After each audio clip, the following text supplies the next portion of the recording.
The Queen's Jewish Link presents the Jewish Living Podcast, the show that examines the many facets of Orthodox Jewish life.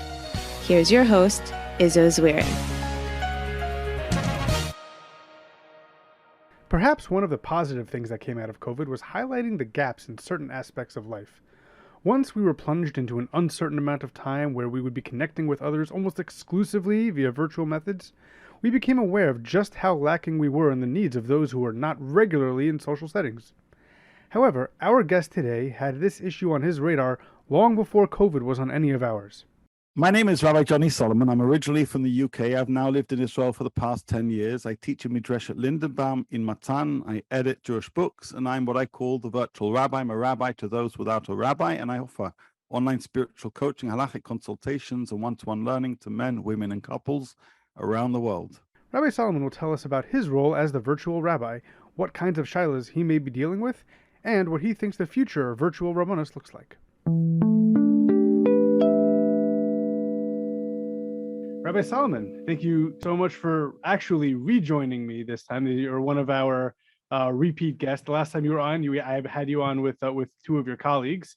That's right. I do a podcast called Arzi Weekly with Rabbi Reuven Spolter and Rabbi Mari Brovsky, who are great. But this time I'm flying solo. That's right. And of course, we're going to link to the Arzi Daily. Was it again? Sorry? Arzi Weekly. Arzi Weekly. That's right. Arzi Although Weekly. we don't always do it every week, but we endeavor. We endeavor to try and do it every Same thing week. here. So we're going to link to that in our show notes. But this time we invited Rabbi Solomon back on here to discuss. I don't think it's a new program, but it's definitely taken on a different life over the last couple of years.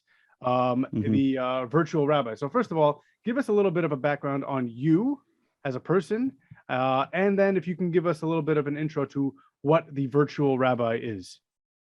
Okay, great. So thank you so much, Izzo, for having me. I am a person. I'm a Jew. I'm a Jew who grew up my religious practice as a teenager. I'm Sephardi, although I grew up in an Ashkenazi community. I'm religious, although I have a lot of not religious family members in the UK and in Israel. I mention that because I understand people who perhaps don't fit in boxes or people with complicated families. And I was lucky to grow up in a community with an outstanding Rav, Posek, Dayan Gershon Lopyan, a Talmud Mubhak of Rav Moshe Feinstein, the grandson of Rav Elia Lopyan. And I learned a lot from him in terms of how to be a Rav and how to paskin and how to engage with lots of different people. It's quite unique to have such an extraordinary posek for a very, very traditional community. I learned in yeshiva and I came back to the UK, and I've basically been teaching in high schools for quite some years until I decided to train to learn for smicha in the UK in something called the Montefiore Kollel. And there I took some time out to learn under the head of the Sephardi Bet Din, Dayan Sadia Amor. One of the teachers was Rabbi Sachs. In fact, he's one of the signatories on my smicha. And basically, at that point, I was considering to continue in chinuch or to go into rabbanus. Unfortunately, my wife became sick because of meningitis. I returned back to the classroom. But there came a point in time, for various hashkafic reasons, personal reasons, that I said, I want to fulfill my dream of making aliyah. And my wife, myself, and our 5 daughters moved to Israel in 2012, 10 years ago. But I've always been very, very passionate about teaching, very, very passionate about halacha, and I've been inspired by my Rav to try and be an open-minded, helpful individual who tries to guide people who reach out to me. And when I made Aliyah, I decided to share more Torah using the medium called social media. I was living originally in Yad Binyamin. I now live in a place called Even Shmuel. And through social media, basically, I've developed a network of people who seem to like the ideas that I share. In fact, already for 2.5 years, I've been writing a daily thought on Daf Yomi. So I basically have developed, shall we say, a followership, although I certainly don't get too excited by the amount of likes and the amount of followers and the amount of friends, that some people get excited by. But with that opportunity to teach and that platform comes also a responsibility, both in terms of the people I've been teaching in classrooms here in Israel. I teach in seminaries. I've taught in Machon Mayan. I currently teach in Midrash at Lindenbaum. I teach in Matan. So people have turned to me for guidance through those places, but also through the online platform called Facebook and other things. People ask shailas, people have sought guidance. And through the interactions I've had in person, online, I've realized that a lot of people are searching, a lot of people are in need of guidance. A lot of people don't have a rabbi, or even if they do, they don't feel they can talk to them. And that makes me sad, because I was blessed to have basically the full package. But many people don't have that. And yet their same issues arise as they did in my life. Sometimes their issues are even more complicated. And basically, with the responsibility, what it means to be a Rav, Rav Moshe Feinstein writes in the Hakdama Igros Moshe, we have a responsibility once you learn in order to share. And if you have been basically recognized as somebody who is qualified to pass, and one should do so. With that responsibility meant that when people turned to me for guidance, I felt a responsibility to respond, obviously, responsibly. And over time, people would call me, they'd speak to me, and I created this flat platform called the Virtual Rabbi, a rabbi for those without a rabbi. I'm somebody who very much respects the importance of somebody having a connection with the community Rav. But I see in America, a lot of people don't have rabbanim or don't feel they connect to them. A lot of people in Israel don't have rabbanim, don't feel they connect to them. Here in Israel, only 25% of shuls have a full-time Rav. And so a lot of people are falling through the gaps, and it's having an impact on the life choices they make. We see rising assimilation in the States, in Europe, even here in Israel too. And basically, I'm trying to do my bit to be some kind of manig Yisrael, if you call that kind of term, be a teacher, be a guide, try and be there for those who want to talk to me. And so my rabbanus isn't based on a shul that people go to. It's not based on any sense of authority. I don't force my opinion on anybody. Whoever calls me, whoever wants to talk to me, I'm there for them. And I've created a framework which I think works for the modern man or woman or couple, whereby I'm not doing them a favor. Instead, they're able to book a session with me, pay me for that time, but in so doing, get a service. And I appreciate the fact that just like you go and get a service from any other professional, they are being given guidance which has been thoughtful, which has been prepared, and hopefully which responds to their issues, to the questions they have in their life. So that sounds like a fantastic model. It's something that's new and fresh. First of all, when did you actually start this, and how has it progressed over the course of time? So informally, a lot of people have been reaching out to me maybe for the last 6-7 years, and obviously as a teacher for probably 20 or so years, I've had students ask me questions, friends ask me questions. In my neighborhood, people would say, "Hey, Johnny, what do you think of this?" So informally, for many, many years, people have sought my advice in one way or another. But in terms of me formalizing this framework and creating a platform on my website, and such that people can book in a session, and using technologies such as Calendly, that's now about, I think, about towards 2.5-3 years old. And what I've tried to do is make it a frictionless encounter, meaning if somebody wants to speak to Rav, they message them, the Rav may not be available, and then you have to find a time when they're available, and then you feel that they're doing you a favor, and then you try and cut the conversation short. And in the end, you may have asked one of the 15 questions you want to ask, but most real shailas deserve conversations. And most people who don't have a relationship with the Rav they're asking are never going to get the right psak, because that Rav doesn't know who they are, what their context is, right? And it's essential to realize that real shailas come from real shailim, and to give a good response, whatever it could be a hashkafic question or a halachic question, you need to know, who am I talking to? So if you've known that person for many years, then you don't need all of that preparation, because you've known them, you understand where they're coming from, you may know their family, where they live.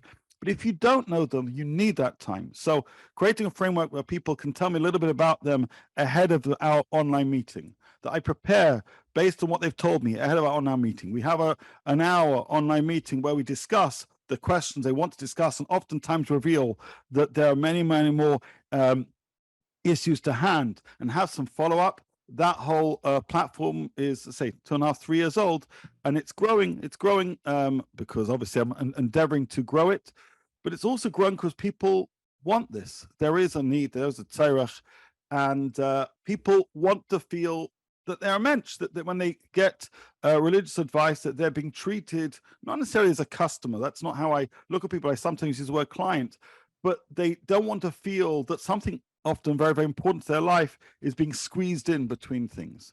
The questions people have to ask are things deserving of real time, and I try and make sure that I give people real time. So I was funny. I was going to ask you what you call the people that reach out to you. Are they your clients? What are they? but more importantly, like without obviously giving me any personal information, like who are the clients? What are the types of people that are reaching out to you? Okay, so I use the word clients, although it's a slightly imperfect term, because obviously I want to understand who these people are in order to give them, halachic or hashkafic guidance, which is right according to their needs and their situation. I also want to be very clear that unlike my relationship with my Rav, who basically was prepared to tell me what to do, and I was prepared for him to do so, that's not the dynamic of how I operate. Instead, people call me autonomously or book sessions, and I see myself more as a coach.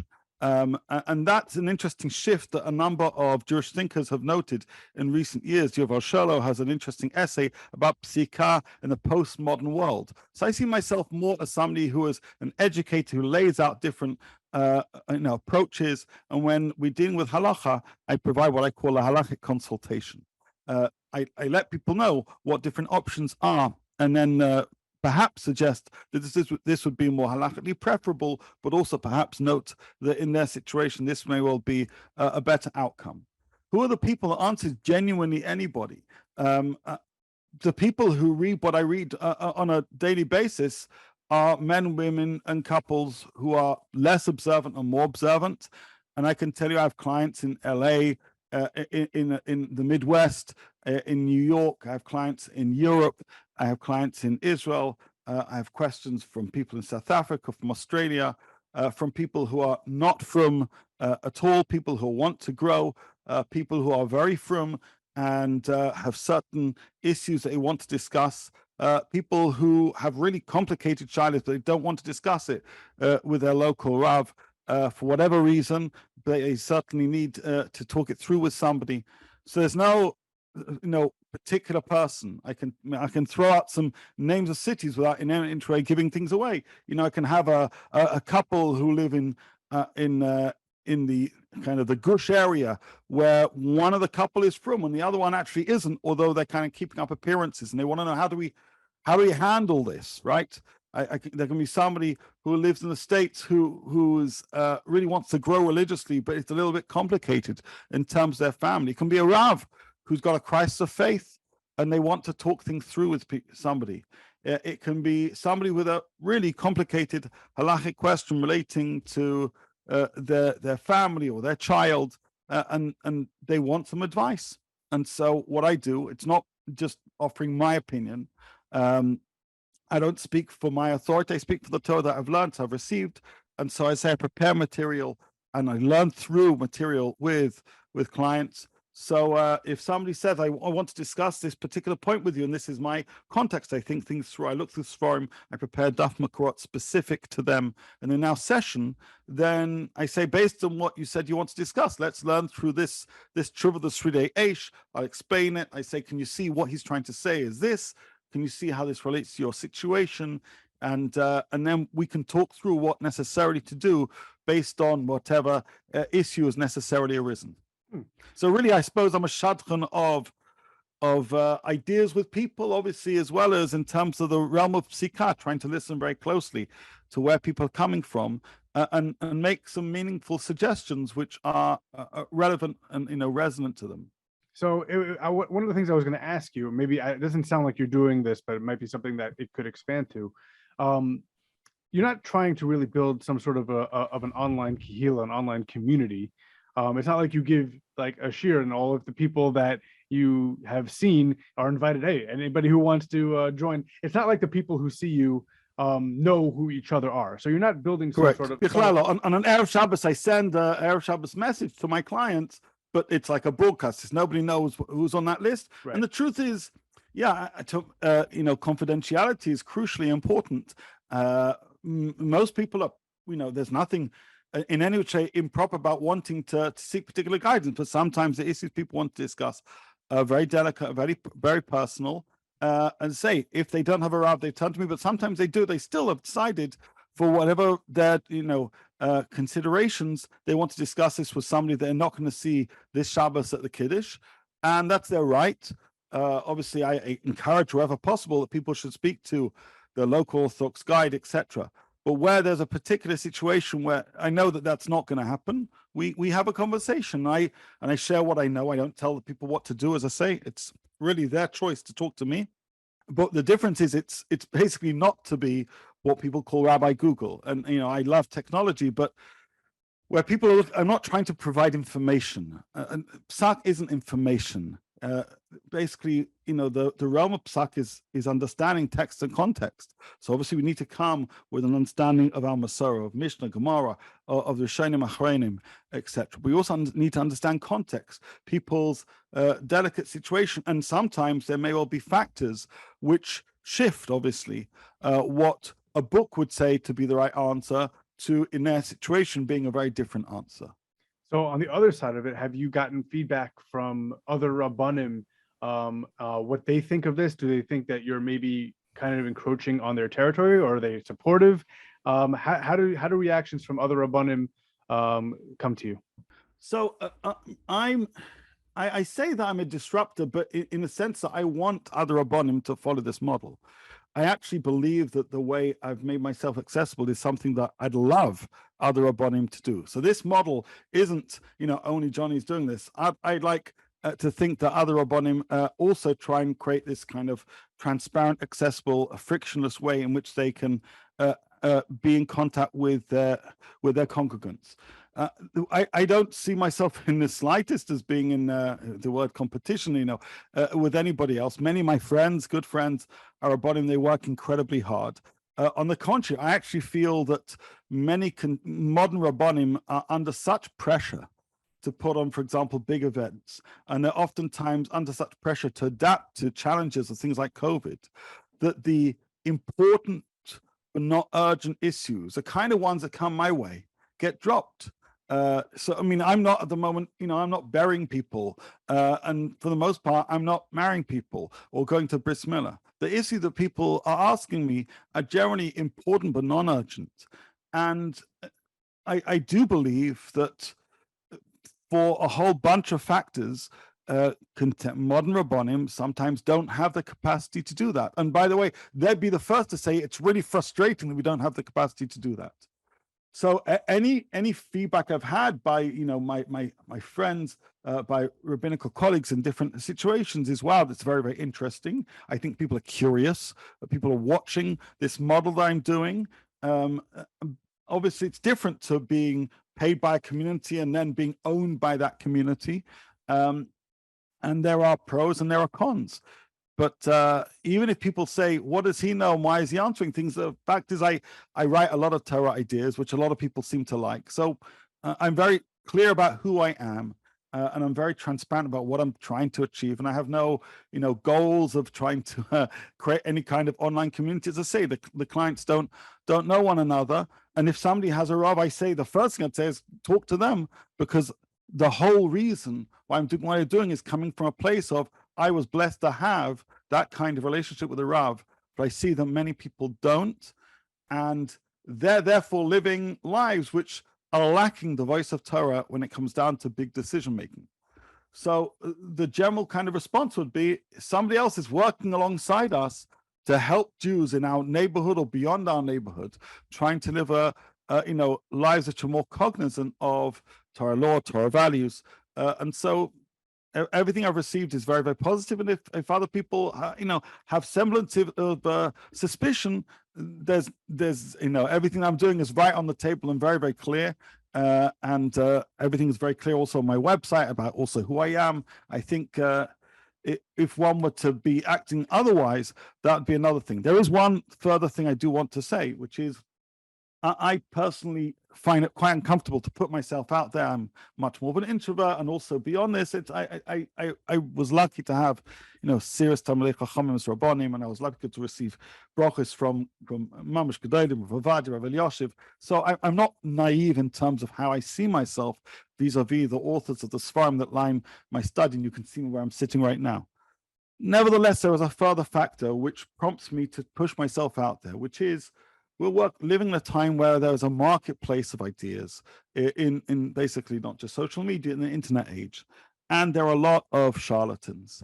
There are a lot of people who basically say whatever they say, who don't come from a place of Masorah, don't come from a place of knowledge of Torah. Oftentimes, who are very flippant about Torah values, and that's even within Orthodoxy, let alone beyond it. And I feel a duty to be a voice of opposition, basically, to those who I think misrepresent Torah. So if I make a mistake, my rabbinical friends know that they can call me and they say, Johnny, we don't like how you said this, and they know we'll have a great conversation, and I'll be made if I think they're right, and if not, I'll tell them what I think. But part of our duty in a world right now where there's a battlefield ideas is to be present. And until COVID, truth be told, there weren't very many Orthodox Rabbanim talking seriously about Torah, talking seriously about halacha on social media. There was me and a few, some other people. Obviously, there are others who are working in the field of kiruv, which is wonderful. During COVID, that number increased a little bit. But so I'm not just putting myself out there because I'm trying to grow this thing called the Virtual Rabbi. I also am doing this, and for example, my Daf Yomi's got nothing to do with this.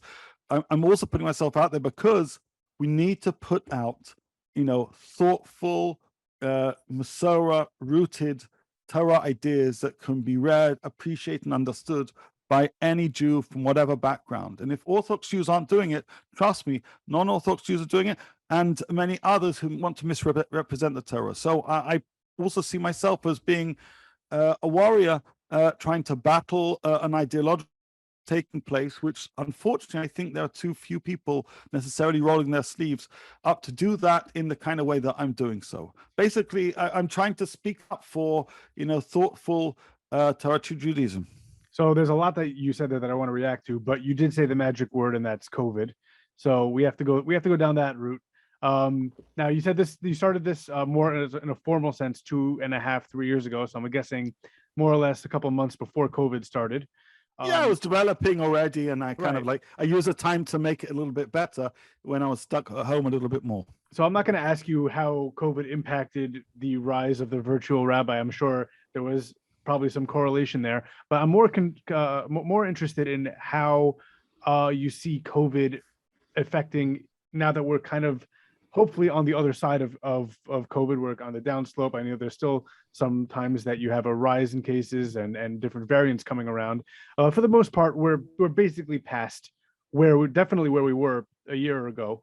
And I want to see if that has any lasting effects. Do you see that now that we're kind of past that, and maybe people are going out more, maybe people are back to the shuls that they were in, that they're maybe contacting you less? Or is this something that kind of stayed with you and stayed with us as a nation and as a world after COVID, that people are looking more in the online community to find someone that can do what maybe someone would have had to do in person before COVID started? Okay, so you asked two questions. I'll answer. The work that I'm doing as a virtual rabbi preceded COVID. It was just buoyed, shall we say, by that. People want deep, meaningful conversations, and they appreciate it from the comfort of their home. And so COVID, all that did was give us a better understanding of how that was possible. Meaning, I was using Zoom already for many years, way before COVID. Many other people, that word Zoom became basically, a byword for the COVID era. So all that COVID did was make people more comfortable with platforms that I was already using. In terms of me, myself, I don't meet clients face-to-face other than one individual who is a gentleman who is disabled, and I make an exception to him because I meet men, women, and couples. I have a simple klal. I only meet people online. I meet people at different times around the world. So even if all the COVID restrictions were to change, I'm still going to default to choosing to meet people through a screen because I think it helps protect a certain sense of boundaries and appropriate boundaries. And that's something which is very, very important to me. In terms of your question about COVID and how people are feeling, well, there's a lot of endeavor for Rabbanim in Canada, in America, and the UK to try and get people back to shul. And some people are, and some people aren't, and different people are trying to do what they can to nudge people in that direction.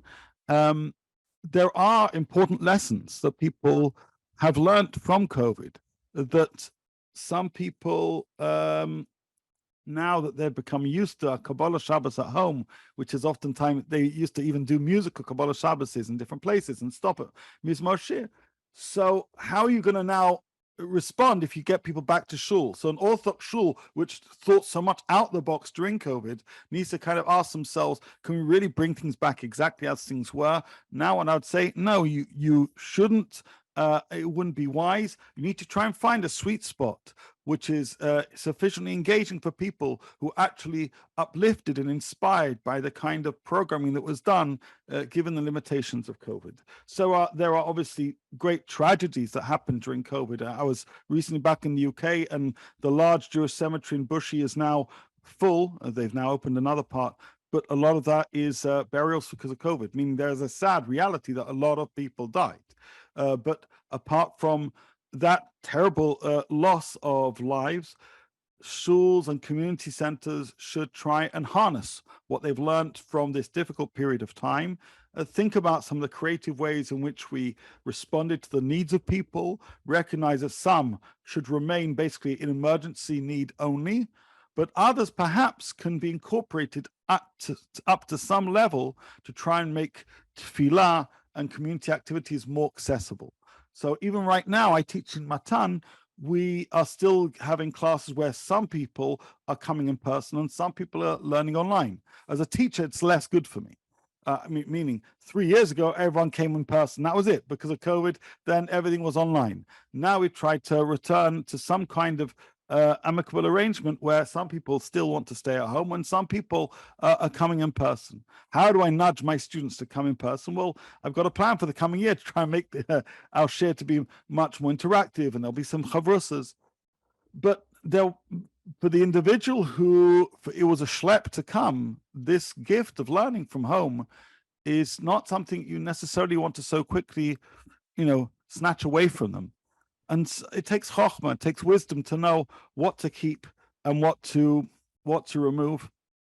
And each person should consider what their context, what their situation demands, and what their people really are interested in. Now, the other thing you mentioned before was, you briefly mentioned it, like a simcha, like if you or a burial or something like that you kind of have to be there for. But I wanted to talk to you about other limitations that the virtual rabbi has. I was thinking things along the lines of, you're not answering nida shailas, you're not answering anything that happens on Shabbos or Yom Tov that needs to be answered right away, and because you're a scheduled model, you're not answering emergency situations that need to be happening like right now. I need to find that out. Do you have something in mind for these types of things, or am I missing something else that you're limited to? So in terms of nida, I don't pass in nida shailas, just in general. The reason I don't do that is not because I haven't learned, but because my Rav was such a mumcha, and I had shimush from him up to a point. But I said, unless I'd had full shimush from him, I don't pass. I know what a posek for nida should do, and I don't see that happening from most other people. And because of my fear of passing the chumrah, I don't. And Baruch Hashem, there are lots of other networks, things like Yotzot Halacha, and I very much are happy to recommend that people turn to those, and people local to my community. That's davar echad. Davar sheni, weddings. I'm actually, I do weddings. Well, I'm soon to be doing weddings here in Israel and the Tsar.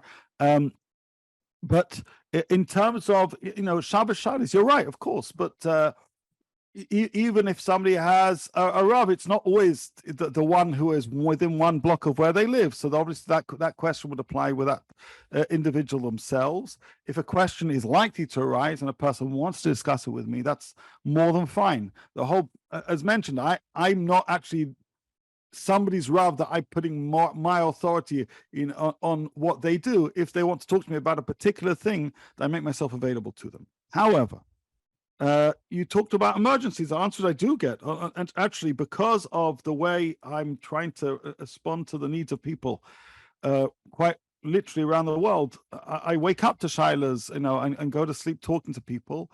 On a number of occasions in recent months, people have called me minutes before Shabbos, next to a dying parent. What do I say? What do we do? And I made myself available, obviously. So there are. I'm not trying to, as I say, trying to replace a community Rav. That's not my function. Bichlal. I say if you have that, you are so lucky. But I know that, as I say, here in Israel, 50% of shuls don't have rabbis. 25 have part-time rabbis, and only 25 have full-time. I know that there are people in communities where they just don't have a go-to person. And if it is a go-to person, perhaps they don't feel they can resonate with them. So for that person, whomever that is, that man, that woman, that couple, if they feel that I'm right for them, I'm available to them. If they don't feel I'm right for them, that's totally their right. But they shouldn't feel that they have an issue, they have a question, and nobody's there for them. They shouldn't feel they have to default to Googling it, because that's absurd. And we're living in a time where people are actually, self-paskening from what you can find in an internet search engine, which, if anybody knows anything about halacha, it's both an absurdity and likely to lead people to make mistakes, oftentimes make their lives more difficult than necessarily need be. So, the virtual rabbi has its limitations, of course it is, but I'm trying to fill that gap for those who don't have the blessing of what I hope many people do have, which is a go-to, male or female religious guide to whom they can speak to from the heart about things that matter, to whom they can feel comfortable to share the real issues that go on in their life, and feel that that individual is qualified to give them advice rather than just offer what they think. Now, you've mentioned a couple of the different things that people call and talk to you about, or Zoom and talk to you about. Can you go through some of those areas? I from what I picked up so far, you had a little bit of halacha shailas, a little bit of hashkafa guidance.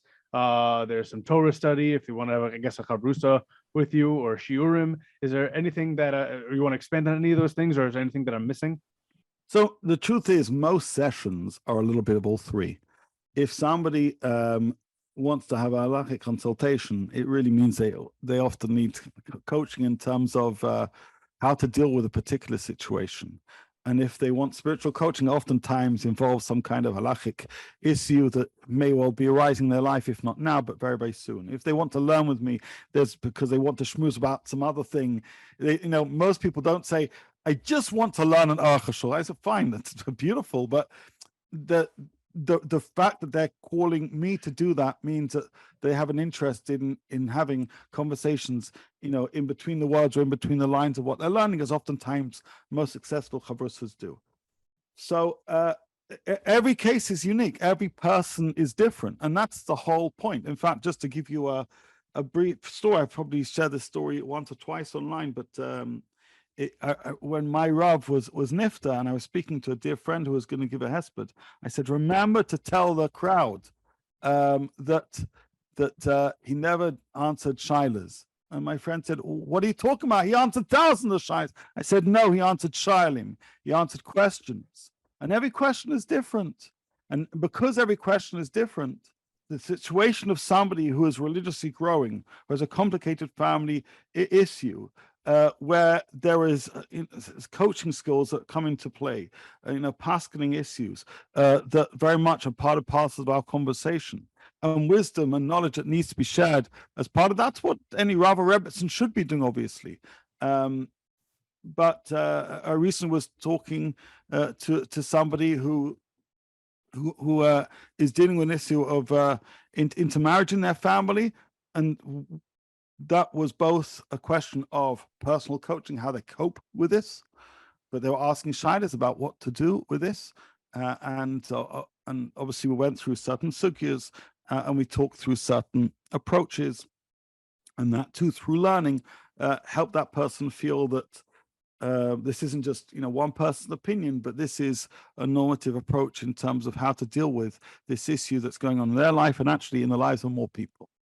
I'm very interested in hearing what you think the future of this type of a model looks like. So you said that you're not looking to monopolize this. So you're not going to be the only virtual rabbi. Maybe you're the only one with the title of the virtual rabbi because you kind of made that your own. But if somebody were to pick up this ball and run with it, what do you think you could see growing out of this type of a model, or maybe even going to a different model that somebody uses you as a platform to base theirs off of? There are lots and lots of people who are now available, who are personalities to whom people turn to for guidance, for leadership, for inspiration. Many of them are people I know, I respect, I admire, and that's wonderful. very few people have done what I do, which is actually going back to basics, meaning I'm actually a very simple person. I want people to have the bread and butter of Judaism. Have somebody there for you who's going to basically be a voice to you of Torah when you most need it, and who can speak to you directly and sometimes tell you things that you don't want to hear. And see, this is something which is really important.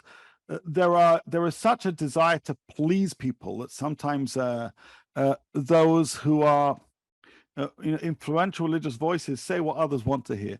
People may well book a session with me, but part of the spiritual coaching process is about asking hard questions, asking people to look at things very, very differently, and sometimes accept or acknowledge things that perhaps nobody else has said to them as directly as I've done. So these are not always easy conversations. In fact, I won't give you details because it's too personal, but there was a really difficult shaila that came my way a few months ago that was incredibly tough, and I had to tell a couple things they knew they needed to hear, but I had to be the first one to tell it to them, and we had to go through a certain process.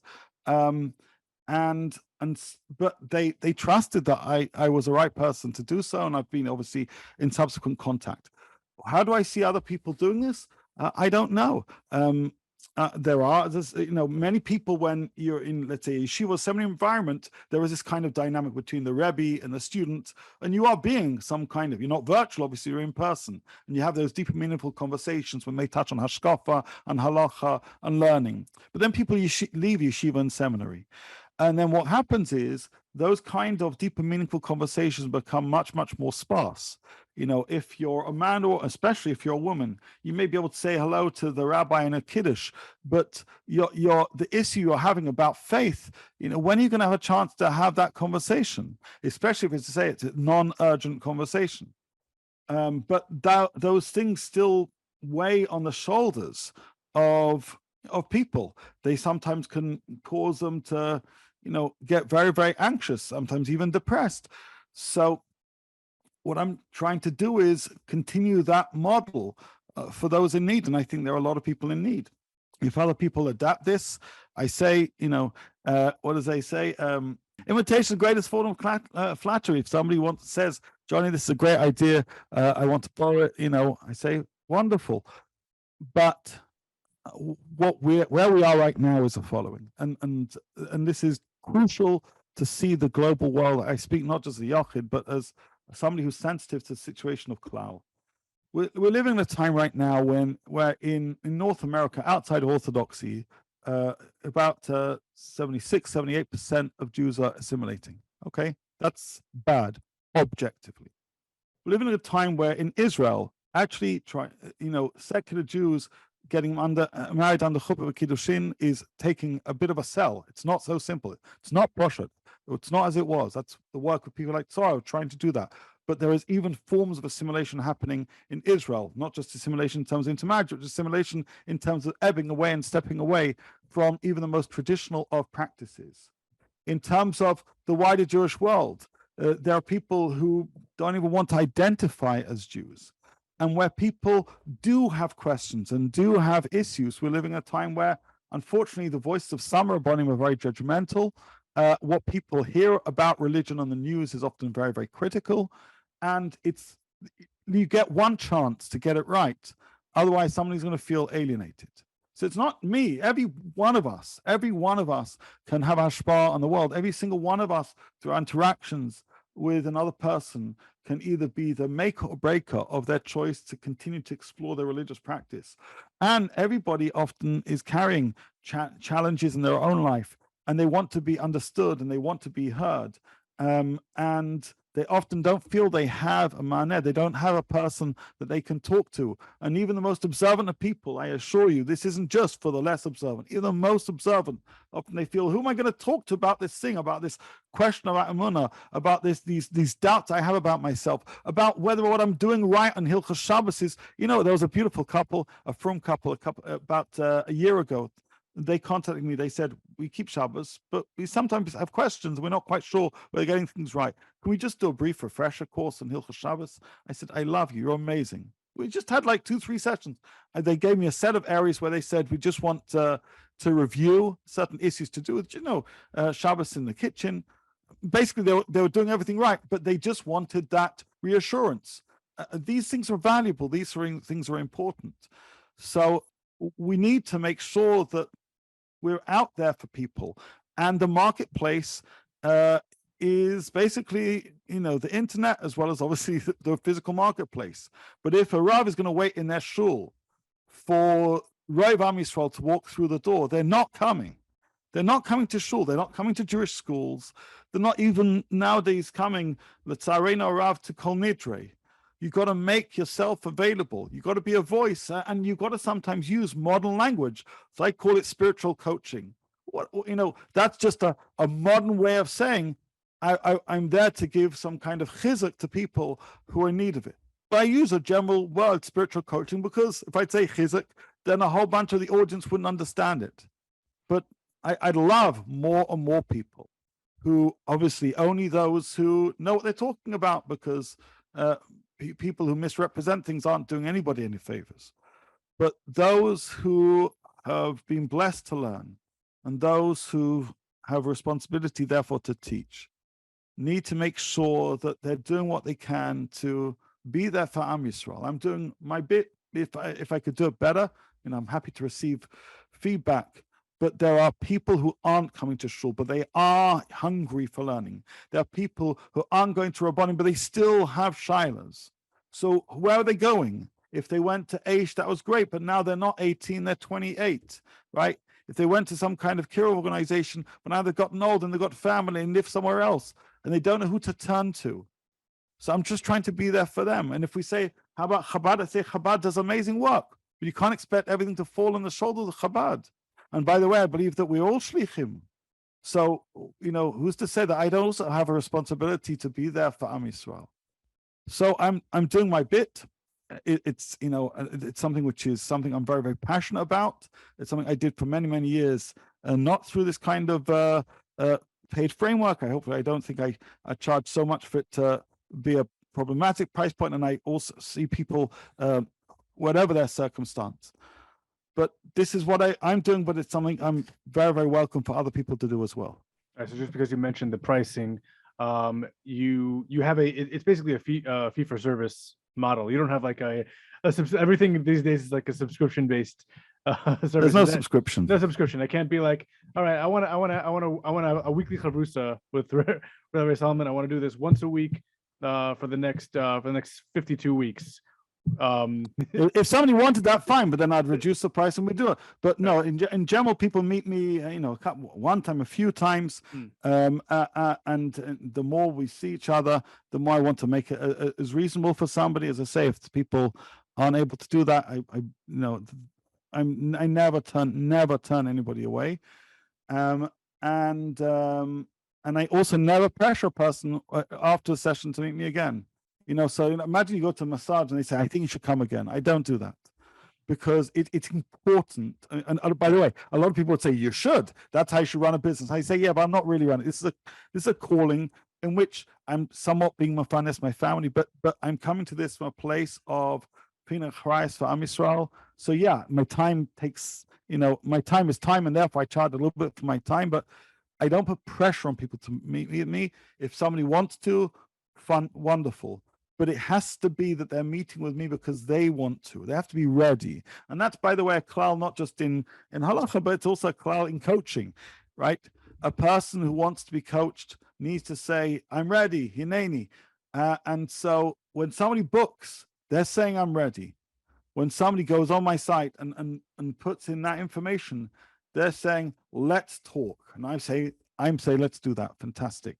But the model is very much on the part of the client, for them to want it, for them to recognize their needs. I'm not there to force somebody to say, but you need to meet me. That's not who I am. There's no emotional manipulation at all. Instead, if somebody wants to talk about something that matters in their life and they feel that I'm the right person to do so, and they look on my website and they can read about me and they can make their own evaluations and there are testimonials by clients, and they say this is the right guy and they book, then we meet. So that brings up the last piece of this. What is your website? Where can people find you? Are you on social media? And where can people see more of your work? So my website is rabbijohnnysolomon.com. I write quite a lot on Facebook. I mentioned Daf Yomi, which you can also find on my website. And my work, I write in different places as well, and I teach in different places as well. And I'm fairly, and say, to my mind, the internet is a place where we're going to find the Jews who aren't coming to the shuls, the Jews who aren't going to the Jewish schools. So I make myself pretty present, pretty visible, so that people can find me and people like me. And I very much like shouting out, men and women who I think are very skilled, who has skill sets which complement mine or different to mine for that matter. But that's where I can be found, rabbijohnnysolomon.com, or Facebook, you can find me there, or Instagram, I'm on there. I'm not on Twitter because I think that's annoying. I'm definitely not on TikTok because I think that's inappropriate. But I also do a podcast and here or there. And one more time, where can people find the podcast, RZ Weekly? The podcast, RZ Weekly, you can, if you look on Spotify and the what do we call the Apple Store? Apple Store, yeah. Basically on all good Apple Store, Google Play, Spotify, SoundCloud, right? sure. Google Play, all so the on good stuff. All the good stuff. That's all, with great thanks to our technician, who's also my co-host, Rabbi Reuven Spolter, who works very, very hard to get all that back end stuff done. And in those podcasts, we talk through issues to do with religious Zionism, modern Orthodoxy, and everything in between. And I suppose just to make reference to that term, modern Orthodox, I mentioned beforehand that I grew in my religious practice. I'm generally identified as being somebody from the religious Zionist modern Orthodox world, which is true. I live in a kind of more religious Zionist yishuv. That's kind of the world that I belong to. But I've been lucky to learn Torah from the greats. I don't draw these distinctions. Torah is Torah, and that I certainly learn and love. And I think what people appreciate in terms of me is I'm cognizant of and non-judgmental about the kind of choices sometimes people have to make in terms of living in the modern world. So as I say, I harness technology. I recognize the kind of lives that people are living. And that too is part and parcel of the attraction of this thing called Virtual Rabbi, because people say, oh, he gets me. He understands what a 25, 30-year-old man or woman is likely to be doing and living. And I'm able to have a conversation without feeling that the individuals looking down at me. Not that all Rabbanim do that, but sometimes there's a feeling that some people do. So part and parcel of those taglines and identities, I think, seem to interest some of my clients, or at least make them feel that I'm a useful voice that aligns with some of their values, some of their worldview. All right, Rabbi Solomon, thank you so much for joining me this week. It is now approaching 5 o'clock my time, which means that it's approaching 12 o'clock your time. It is literally near the pumpkin time. Yeah. Yofi, thank you so much. Good to see you. Thank you so much, Rabbi Solomon.